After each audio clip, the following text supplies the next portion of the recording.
Yamaha Sniper 155 na version 3, ito meron sila dito.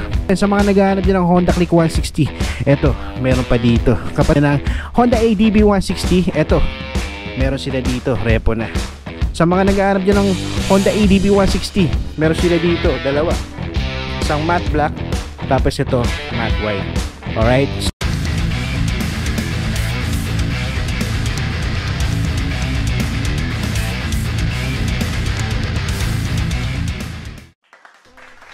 What is up mga karepo?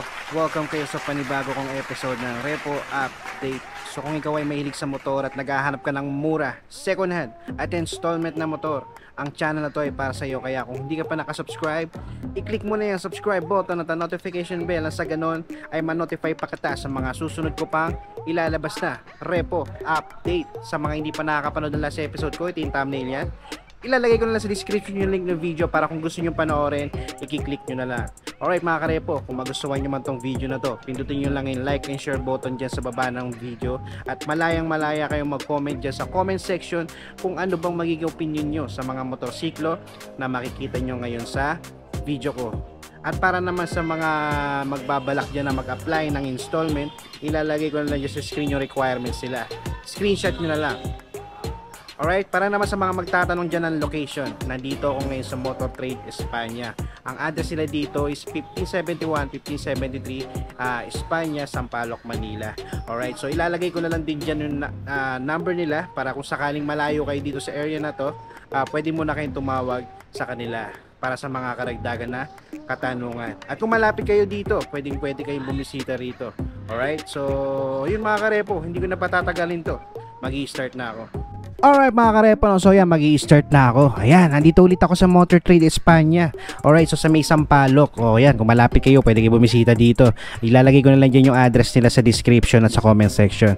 Alright, so yan, mag-i-start na ako. Ito yung mga reposes nila, no? Medyo may nadagdagan dito, no? So galing ako dito before, pero ngayon mag-update ako. So yan, may mga nadagdag. Kung makikita nyo, meron ditong Sniper, oh.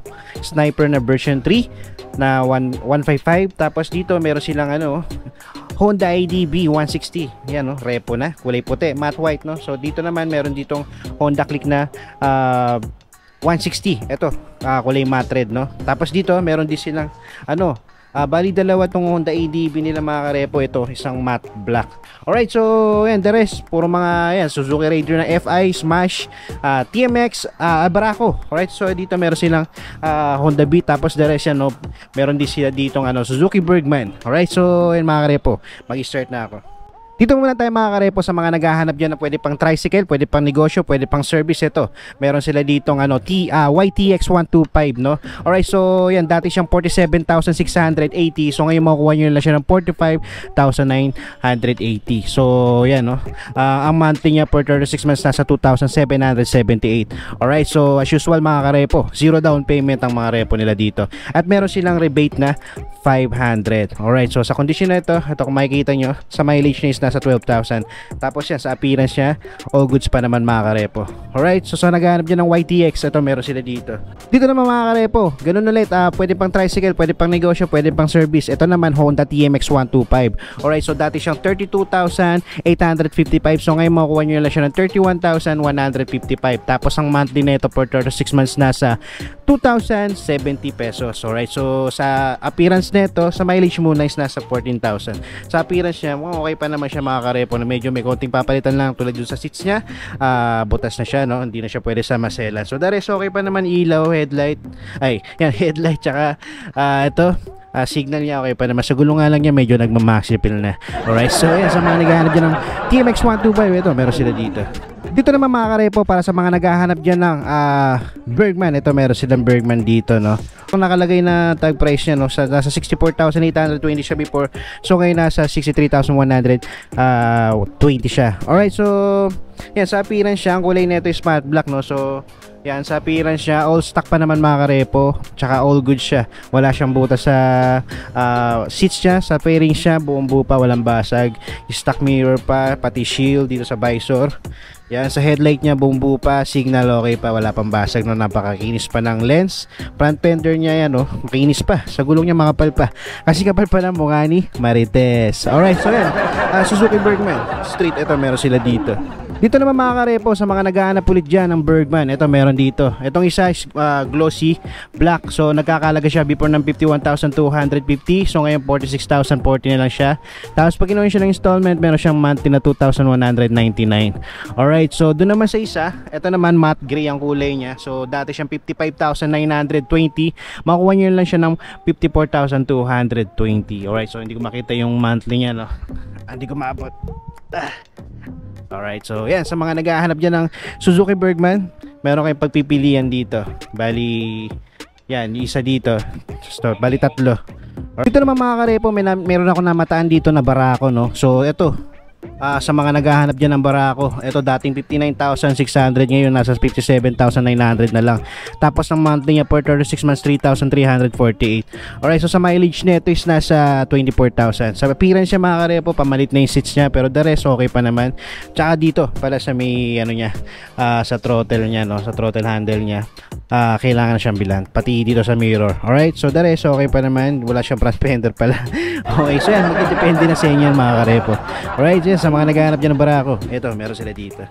Alright mga karepo, no, so ayan, meron ulit sila ditong Mio Sporty. So dati siyang 41,500, ngayon 39,800 na lang. Alright, so sa monthly niya is nasa 2,483.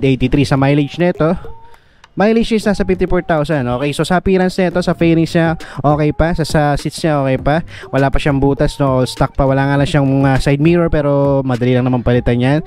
Alright, so pagdating naman sa headlight niya, may konting crack lang siya dito, pero magdedepende na rin yan sa inyo mga karepo. Alright, so ganun din dito sa signal niya, pero hindi pa siya totally basag, no. So the rest, front fender, may mga sticker lang sa gulong niya, medyo nagmamaxi peel na. Okay, so yan, sa mga naghahanap din ng Mio Sporty na matte gray, ito meron sila dito. Dito naman mga karepo, pasensya na ako, medyo madilim kasi ito, may bubong kasi dito, so wala siyang iliwanag na tumatama dito, so sana makita nyo pa rin, no? Alright, so yan, Honda Beat 110, so sa halagang 42,007 makukuha nyo na to, no? Dati siyang 43,000, kaya na medyo nag-markdown na siya, no? So dito naman sa ano niya, sa monthly niya for 36 months nasa 2,588. Sa mileage niya din natin makikita kasi alam niyo naman naka-digital panel to, no. So sa appearance niya, okay pa naman siya mga karepo, no. Yan, aftermarket na yung cover ng seats niya, pero okay pa naman siya, no. Sa fairings niya, wala kayo pa problema, wala pa naman siyang basag. Aftermarket na yung ano, yung mirror niya, yung mapapansin niyo, napalitan na siya, pero pwede pa naman mga karepo. Okay? So dito naman sa shield niya, sa headlight signal, all goods pa. Meron siya auxiliary light na additional dito. So sa front fender niya, okay pa, wala pa siyang basag or malalim na gasgas, no. May minor scratches lang mga karepo. Dito naman sa gulong nito, yan, makapal pa. Kasi kapal pa ng mukha ni Ruelio, ang lalaking chismoso. Alright, so sa naghahanap dyan ng Honda Beat 110, eto, meron sila dito. Barako ulit. So dati siyang 51,355. So ngayon makukuha niya na siya ng 49,655. Tapos yan, sa monthly niya for 36 months nasa 2,954. Alright, so sa mileage nito is nasa 27,000.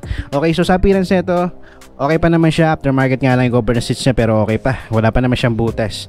Okay, so aftermarket din yung ano niya, no, side mirror, pati dito sa throttle niya.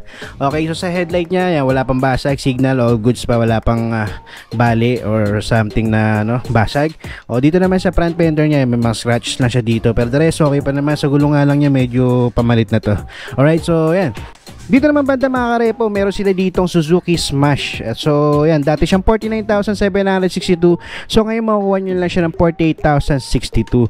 So halos ano, no, kulang-kulang 2,000 rin ang malilis nyo dito. Alright, so sa monthly neto, pag kinuha siya ng installments, nasa 2,877. Alright, so sa mileage neto mga karepo is nasa 2,000 mga karepo. So sariwa pa siya. Yan, pwede pa sa maselan mga karepo. Okay pa na may appearance niya, all stock pa, pati seats niya. At andito pa yung side mirror niya na stock, no, pati dito, lever, lahat. Okay pa naman yung lens niya, signal niya, okay pa. Yan, makinis. So sa gulong niya makapal pa, oh. Kasi kapal pa ng mukha ng chismosang kapitbahay niyo. Alright, so yan, sa mga naghahanap din ng Smash na medyo sariwa pa, ito, meron sila dito. Alright, dito naman sa dulo, ito may nag-iisang Suzuki Raider 150, pero ito FI ito mga karepo. Yan, sa mga naghahanap din ng Suzuki Raider 150 na FI, ito meron sila dito. Dati siyang 104,010. 98,200. So ngayon makukuha nyo lang siya ng 98,670. Alright, so medyo pinababa na siya mga karepo. Alright, so pag ganitong high NCC, yan, meron siyang down payment kahit pa paano, no? Pero mababa lang yan, nasa 4.5 lang mga karepo. Tapos sa monthly niya, sa 4,499. Sa mileage niya, hindi natin makikita kasi alam niyo naman kapag ganitong unit, naka-digital yung panel nito, no? Pero sa appearance siya mga karepo, okay na okay to kasi kung mapapansin nyo, stock siya. Fairings niya, walang basag, makinis pa. Sa seats niya, stock din, wala pang butas. Tapos ito pa yung stock mirror niya. Okay, so the rest, sa headlight signal, wala kayo po problema, wala siyang basag, no? Ito ang gulong niya, makapal pa mga karepo eh. Kasi kapal pa ng mukha ni Marites. Alright, so sa mga naghahanap nyo ng Suzuki Raider 150 Fi, ito, ang kulay niya is matte na maroon. Dito naman banda, sa mga naghahanap nyo ng Yamaha Sniper 155. Alright, so meron sila dito sa halagang 125,100 siya before. So ngayon makukuha nyo lang siya ng 123,405. Your CC to is nasa 155 to. So meron siyang down payment na 6,300. Tapos ang monthly niya for 6 months na 6,176. Alright, so yan. Sa condition na ito mga karepo, no, pagdating sa fairings niya, dito sa bandang likod okay pa naman siya. Sa seats niya, aftermarket na yung cover ng seats niya. Pero may konting butas dun, hindi na siya pwede sa maselan. Wala siyang side mirror. Pero pagdating sa headlight niya mga karepo, all goods pa, wala pa siyang basag. Tapos may sticker lang sa pinaka visor niya, no. Sa shield niya, eto may konting issue lang siya dito sa fairings dito. Mukhang nabutasan siya dito. Pero yan, magdedepende na sa inyo yan mga karepo, no. Pero pagdating naman sa auxiliary light, sa daytime running light niya, headlight niya okay pa naman. Okay, signal okay pa. Front fender sa gulong niya, medyo na to, nagmamaxi pil na. Alright, so yan, sa mga naghahanap dyan ng Yamaha Sniper 155 na version 3, ito meron sila dito. Alright mga karepo, no? So dito naman tayo. Ito meron silang Honda Click 160 rito. Ito nakita ko na to sa last vlog ko, no? Nandito pa rin siya hanggang ngayon. Pero yan, so tingnan lang natin yung updated price niya ngayon, no? Kung nagbago pa yung presyo niya. Alright, so yan, sa presyo niya dati, yan, nag-markdown na siya mga karepo. Dati siyang 101,618. So ngayon makukuha nyo na lang siya ng 94,480. So napakalaking discount na yan mga karepo, no? Sa mga naghahanap dyan ng Honda Click 160. So yan, no? Sa monthly na ito, kapag kinuha siya ng installment, meron siyang down payment na 4,500 kasi higher CC, kaya meron siyang down payment mga karepo, no? Medyo high end kasi to. Okay, so yan, sa monthly niya isa sa 4,299. Alright, so sa appearance niya mga karepo, yan, pagdating sa fairings na ito, okay na okay pa. Seats all stock pa. Dito nga lang sa sa side mirror niya napalitan na, pero the rest okay pa naman. Papaliguan mo lang yan, lilinisin mo lang siya, mumukha na itong bago mga karepo, no? Pagdating sa headlight niya, signal niya, wala kayong po problemahin. Dito nga lang, meron nga lang siyang bakat ng dito sa front fender niya, no? May konting lang dito, scratches na siya dito, no? Alright, so pagdating naman sa gulong niya, makapal pa mga karepo, pwede pa to. Alright, so yan, sa mga naghahanap dyan ng Honda Click 160, eto, meron pa dito. Alright mga karepo, no? So dito banda, eto, meron sila dito Honda ADB 160 na matte black. Alright, so yan, sa price nito is dati siya nasa 142,817. Nag-markdown siya ngayon, is nasa 141,170 na siya. Alright, so yan, kapag kinuha siya ng installment, meron nga lang siyang down payment na 14,220. So medyo makakalis na kayo sa down payment. Kung bibili kayo ng brand new, medyo mataas-taas ang neto, down payment neto. Pero dito, yan, makukuha niyo siya sa 14,290. Tapos sa monthly niya for 6 months nasa 5,000 ba to? 6,000. 5,541 or 6,641.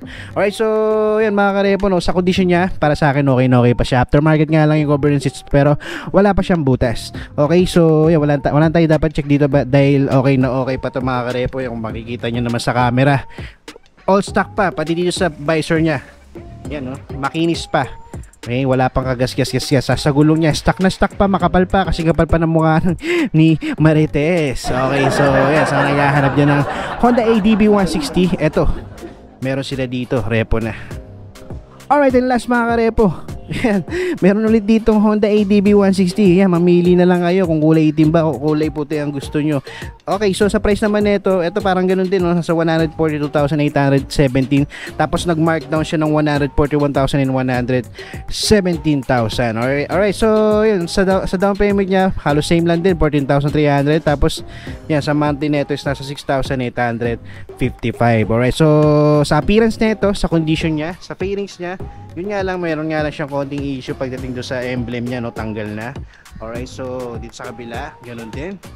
Mukhang kinahoy, pero yan, depende na sa inyo mga karepo, no? Pwede nyo naman bilang kung sakaling trip nyo. Alright, so pagdating naman sa seats niya, stock pa, wala pa naman siyang butas, no? Wala rin siyang visor dito, pero meron siyang bracket dito. Alright, so pagdating dito sa shield niya, sa headlight, okay pa naman. Yan, wala pa naman siyang basag, makinis pa yung lens niya, no? Pagdating sa front fender, okay pa. Sa gulong niya makapal pa, kasi kapal pa ng mukha ng ex mo. Alright, so yan, sa mga nag-aanap dyan ng Honda EDB 160, meron sila dito, dalawa. Isang matte black, tapos ito, matte white. Alright, so yung mga karepo, no, so that's it for today. Maraming salamat sa umabot sa punto na to. At sana natulungan ko kayo sa mga naghahanap sa inyo ng mga motorsiklo, ng mga second hand, mga repo na motorsiklo. Alright, so hanggang dito na lang mga karepo. That's it for today.